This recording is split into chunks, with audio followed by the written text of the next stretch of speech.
again, and welcome to another edition of Thought of the Day by Life According to Red Eagle.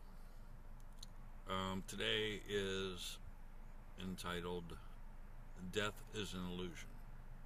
I'm going to be explaining some things about death that maybe some of you have not heard. So, if you noticed, I'm parked in a place that is a beautiful, serene little lake behind me. So while I'm talking, if you want to just watch the water, allow yourself to breathe the way I normally breathe is, or at least tell somebody in the beginning, is to breathe 3 seconds in through the nose, 3 seconds out through the mouth,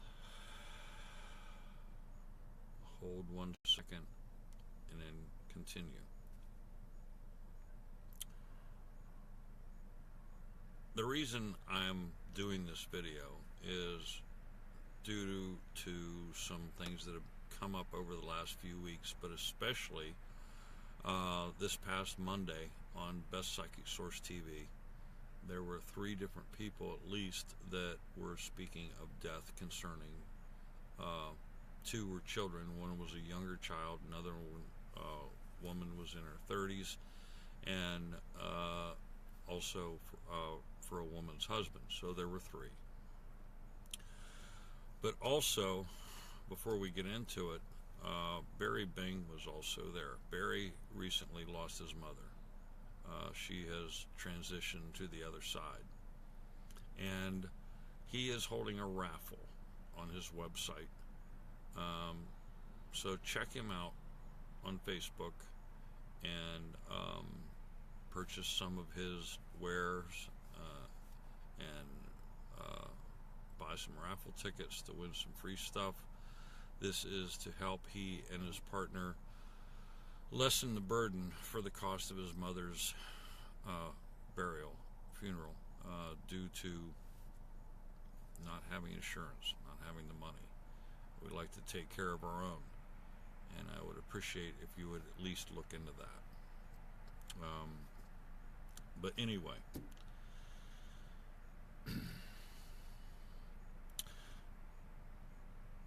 death is an illusion because I think it was John Lennon said that death is no more than getting on a bus to go to another location. And as spiritual beings, that's a very true statement. So I want you to think back, or at least imagine in your mind's eye, being in the presence of Source, the divine infinite creator.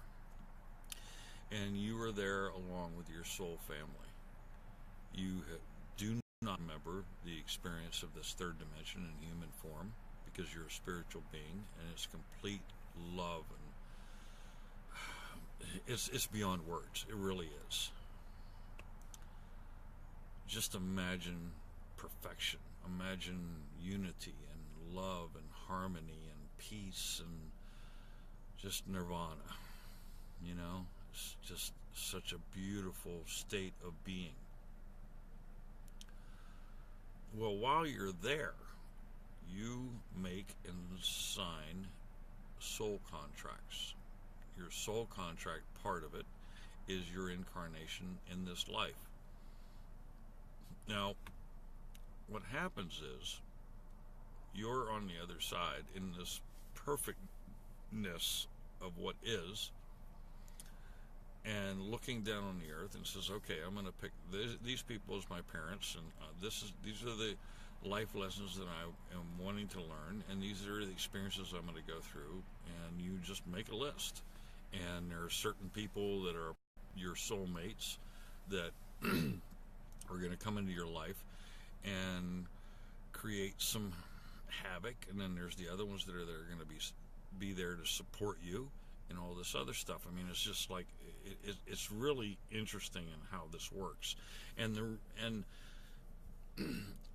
I know this because of past life regressions and different studies that I've done with hypnotherapists and psychologists and things, and It's just so interesting that you can have somebody in those professions that don't really understand or believe in spirituality, and that, there's a higher consciousness, and yet they become consumed to it to understand more of what's going on through things that are unexplainable because their clients are giving them information that's impossible to know unless you've lived it.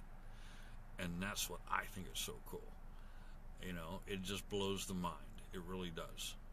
But once you get into it more, you have this understanding.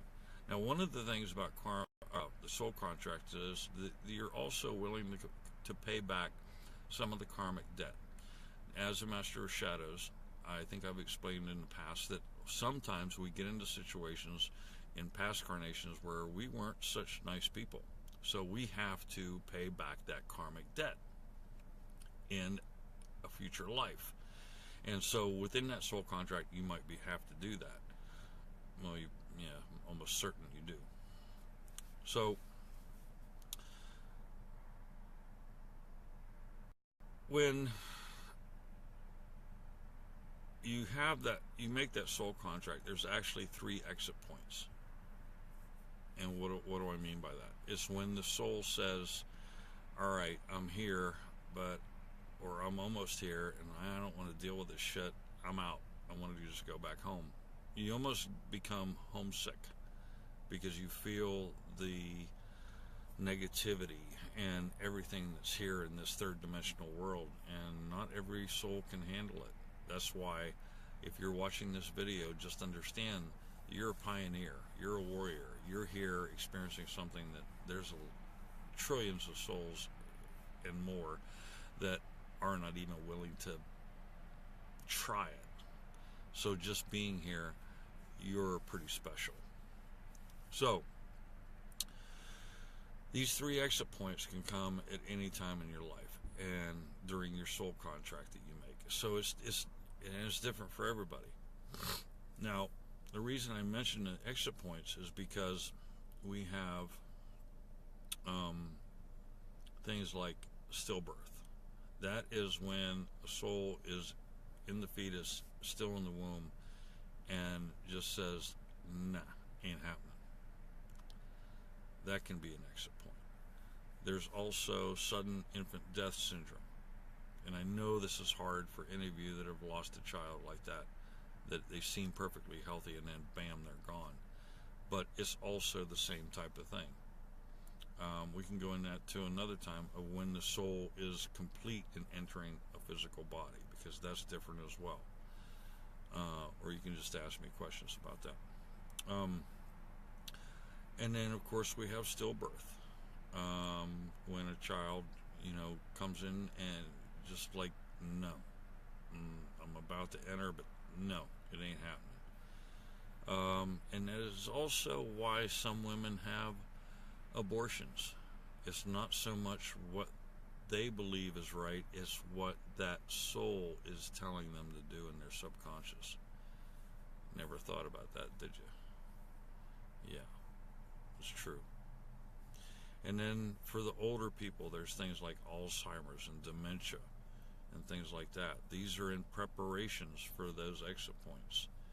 They are so through with dealing with bullshit here in this third dimension that they are in preparation for that transition of hopping on the bus to go home. And that's all it is, really. That's all death is. You're hopping on a bus, just like John Lennon said, to go home. And,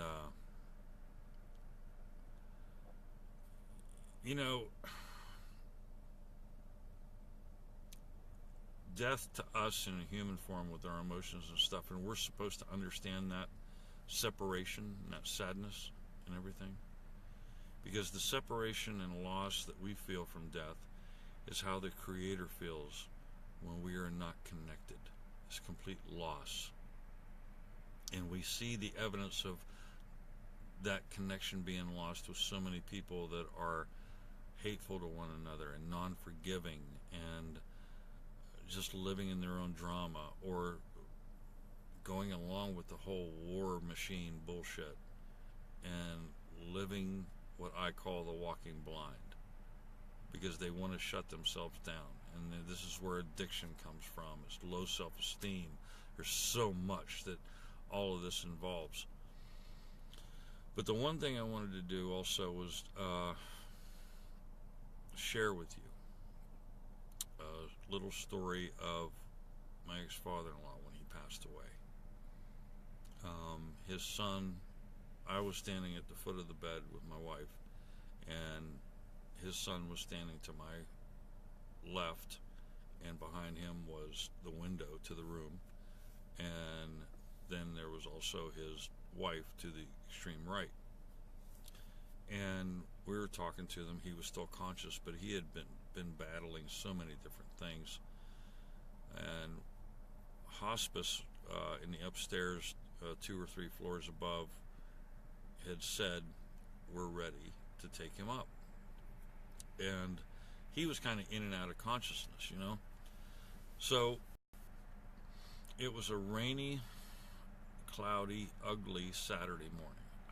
I will never forget it, because about 5 o'clock in the morning we left. We were there all night. We left and went home, checked on the babysitter and the kids, and took a shower and stuff, changed clothes, and came back. So that was, I don't even remember, it was like 8 o'clock or so when this was going on. And Harry, his son, turned around and opened up the blinds, and I remember seeing the clouds literally part. And looking, you know, over his shoulder, and a beam of light came in, and the nurses said, we're ready to take him up to hospice. And he looks at him and says, Dad, you know, they're ready for you. And man, it was just so awesome that just he looked towards Harry, but was looking through him into that beam of sunlight, and says, yeah, I know, I see them, I'm ready. And at that very moment, he literally closed his eyes and took his last breath. Now, I didn't understand it while it was going on, but I could have sworn I seen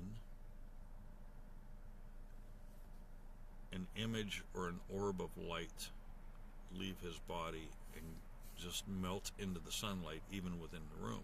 That was his soul. I've seen this in other instances of death as well in my personal life. Such a beautiful, easy transition. And I guess one of the reasons I'm doing this video is because whenever you have a child, especially, please understand that their karmic debt has been paid, their soul contract has been paid, or they've used one of those exit points in their contract in order to leave. It has nothing to do personally with you. You have brought them to the point in which they are able to do that. So you were a help to them in their soul evolution to get to that point. I know that sounds probably a little weird, but I just want you to understand that everything happens for a reason, and everything happens because you are a part of their soul contract. Them coming into your life and exiting and going home is also a part of your contract. It all interlinks. Everything does. You know, it's like I said about energy. So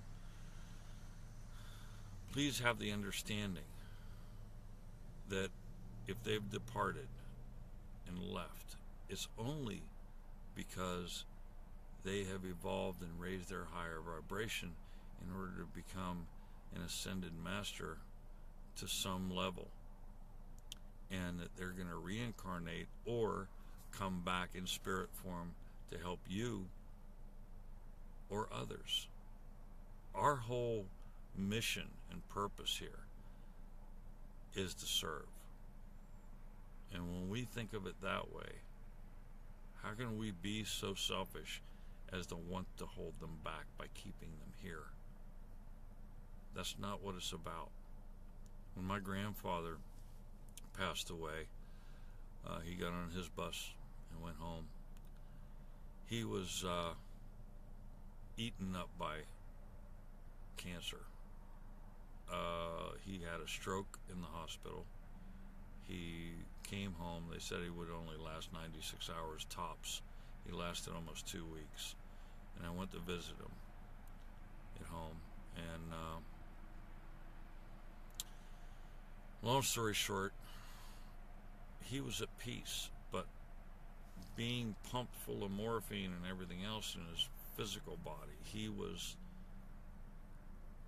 in that transition, and it made it for an easier transition. So also, if you want to know why some people have horrific deaths, whether it's through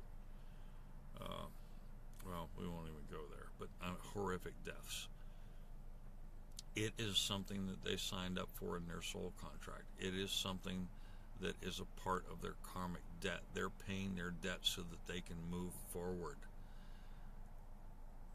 So, you know, this is hard shit to talk about because nobody wants to hear it, and that's why I'm doing it, because I have a full understanding of it, and I'm perfectly fine with it. It doesn't mean that if it happens personally to me, when somebody leaves my life, that it's easy and that I don't get sad or angry or, you know, all the emotions and grieving. I do. And I know that I'm going to be facing that day very soon where my father's concerned. And then eventually my mother. But also in knowing what I know, it's all part of the human experience. And it's what we do with it that, you know, in order to advance and to serve and to love everyone unconditionally. So, as they say, that's my story and I'm sticking to it. But I wanted to bring that to you so that you understand that death is nothing more than an illusion.